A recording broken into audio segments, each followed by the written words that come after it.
Hi everyone, my name is Maree Adshead, Queensland Small Business Commissioner. I've got Steve Koch here with me today. Steve's Deputy Director General at the Department of Employment, Small Business and Training. Thanks very much for your time today. Pleasure to be here, Maree. I've had a lot of interest from small businesses about the COVID-19 support grant.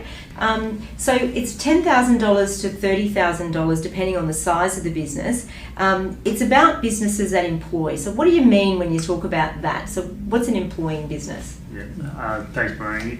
Great to be here. And employing businesses is one of the eligibility criteria for these grants. And what we mean by that is that a business is employing someone on their payroll, in addition to the owner. Okay, so not just the owners drawing a wage, but having someone external to them that's not obviously part of that family or ownership unit. We're measuring that on the PAYG withholding that they submit. Right. Does it matter if they're full-time, part-time, casual, as long as they're an employee going through that PAYG system? Okay. There's a couple of ways to be eligible, as I understand it. So there's the businesses that were in the lockdown area and had to close, and that's what we're referring to as a direct impact. Is that correct? That's right. Yeah. Right. And we're measuring that by those businesses that were no longer able to operate or weren't able to open due to the health directions that were necessary at that time. And those businesses are referred to as directly impacted, and they can declare that they had a reduction in their turnover. So businesses that were, say, hairdresser or a beauty salon that were on the list that the Chief Health Officer published as non-essential and had to close, and because you were in and you were obviously in an affected LGA, otherwise you were still able to trade because you went in lockdown. That's what that means. So I've heard people say that the grants are available to businesses anywhere in Queensland. So is that the case? Yes, it is, Maree, absolutely. It's a very broad package of support, and those businesses that may be indirectly impacted, so they might be outside of Cairns, Yarrabah or South East Queensland, and they may have had cancellations in their business or other indirect impacts. Yes. As long as they meet the eligibility criteria and can demonstrate that 30% or more reduction in turnover for that period of time. So even if they weren't physically in lockdown, if during the period of time they suffered a 30% drop in turnover, might have been a business in Rockhampton or a cafe in Longreach, for example, if they can meet that, they're still eligible. Yes. I think that's a really, really important distinction to make, because it's a common question we get from people, and I think a very misunderstood element about the grant. So all of Queensland technically eligible, just got to work through. And I think one thing that businesses need to also be aware of is there's an eligibility checker on the link that we've got there with the video. Really encourage you to have a look at that. That'll help step you through those elements of geographic eligibility and also then to turnover. So what happens if someone's watching this video now and they go, oh God, I think I've made a mistake in my application? What happens there? If they've made a mistake and they've said that they were directly impacted, for example, when really they just opted to close, they weren't directed to close by the health directive. A cafe that did opt to do takeaway, for example, what happens there? So we're identifying some of those businesses, and we have come across that issue in some of the initial applications. They get a chance to fix their application? We actually, the QRO team actually contact the applicant and work through that issue with the applicant. Okay. So don't panic is the message. If you've mucked it up, don't panic. Okay. We will be in touch with businesses to support them through that.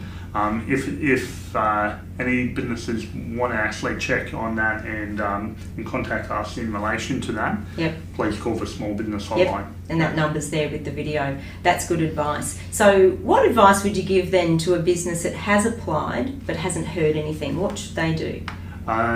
We're prioritising the processing of these grants. We've increased the number of staff that are working on the grants.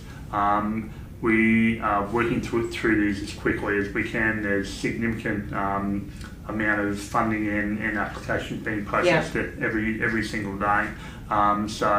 But feel free at any time to call the Small Business Hotline. And we will work with applicants. I think so there's a lot they're getting through. So I guess the message you're saying is be patient for now.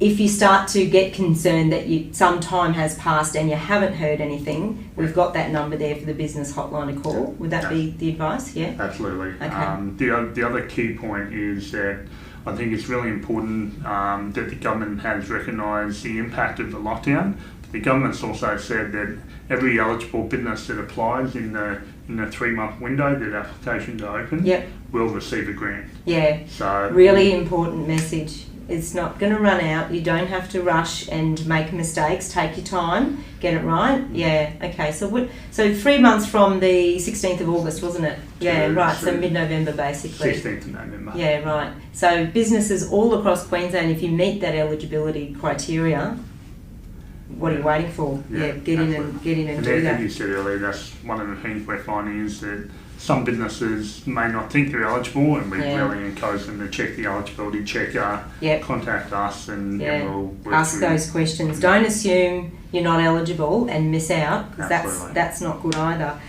You talked about location of the business as being, important to determine whether or not they were directly impacted, etc. What do you mean by their location? Is it their physical address? Is it their registered office? Because I know a lot of businesses use their accountant as their registered office, and that could be in Sydney. So is it where they're physically based? Is that the most important thing? So the ABN needs to be headquartered in Queensland. Headquartered in Queensland, yeah. Registered address in Queensland, and we also look at the trading location of the businesses. Yeah, right. Okay, that's good to know. Thanks for clearing that one up.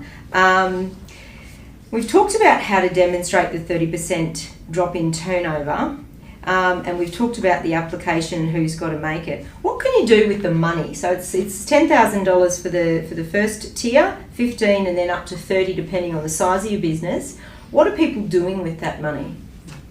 Great question, Maree. So, as we mentioned earlier, this really broad support to businesses and a large number of businesses right across the state.